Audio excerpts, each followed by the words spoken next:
The Battle of Neville's Cross took place to the west of Durham, England, on the 17th of October 1346.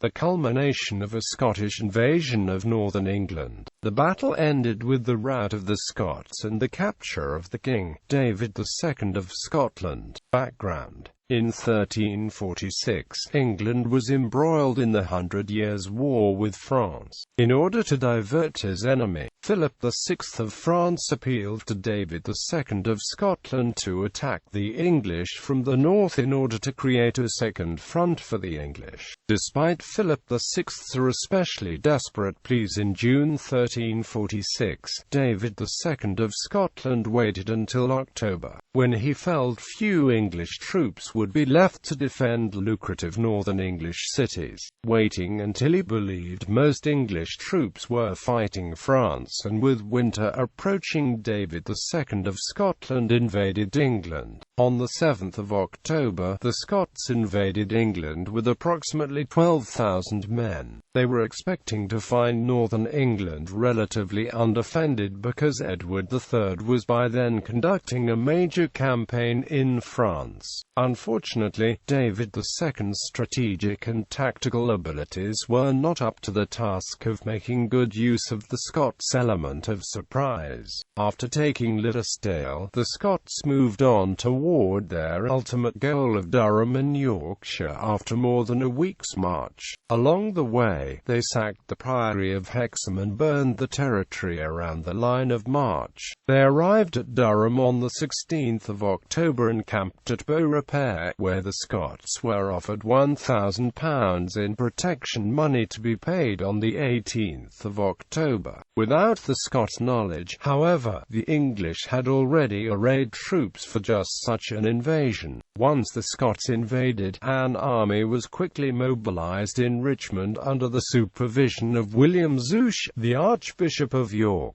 It was not, however, a large army, and what men were available were split into two separate groups: 3,000–4,000 men from Cumberland, Northumberland and Lancashire, with another 3,000 Yorkshiremen en route. Given the demands of the Siege of Calais, no further men could be summoned for the defence of northern England. Worse still, on the 14th of October, the Archbishop decided not to wait for the Yorkshiremen and made haste toward Barnard Castle.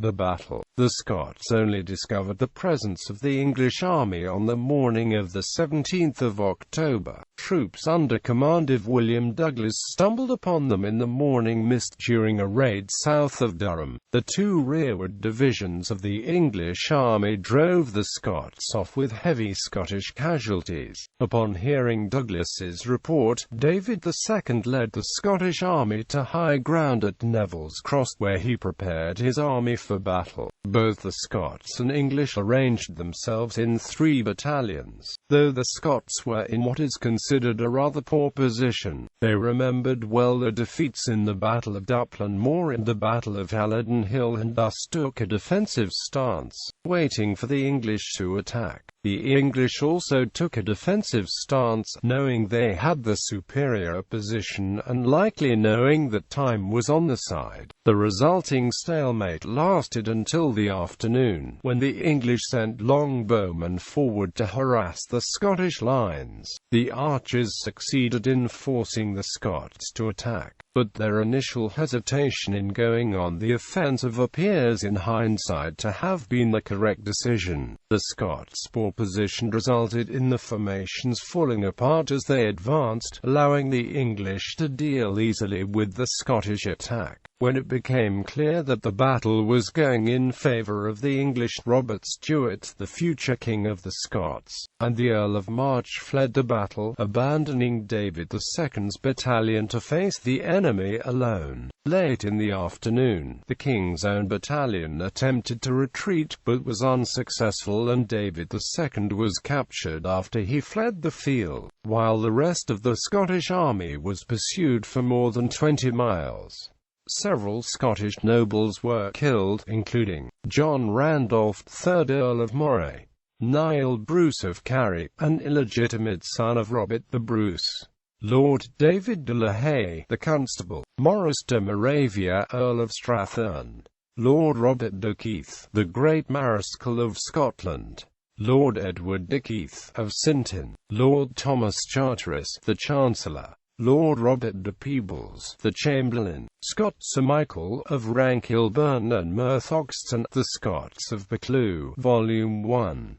Chap 2 p. 15. Sir William Fraser, Edinburgh 1878. Scottish chroniclers Andrew of Winton and Walter Bower both wrote that 1,000 Scots were killed in the battle, while the Chronicle of Lanercost said that few English were killed. The aftermath. David II initially managed to escape. However, legend has it that, while he was hiding under a bridge over the nearby River Brownie, David's reflection was spotted in the water by a detachment of English soldiers that was out searching for him. David was then captured by John de Copeland, the leader of the detachment. Later, King Edward III ordered Copeland to hand him over. Edward then rewarded Copeland with a knighthood and a handsome annuity. King David was imprisoned at Odium Castle in Hampshire from 1346 to 1357. After 11 years, he was released in return for a ransom of 100,000 marks. The Battle of Neville's Cross derives its name from a stone cross that Lord Neville paid to have erected on the battlefield to commemorate this remarkable victory. Only the base of the original cross remains.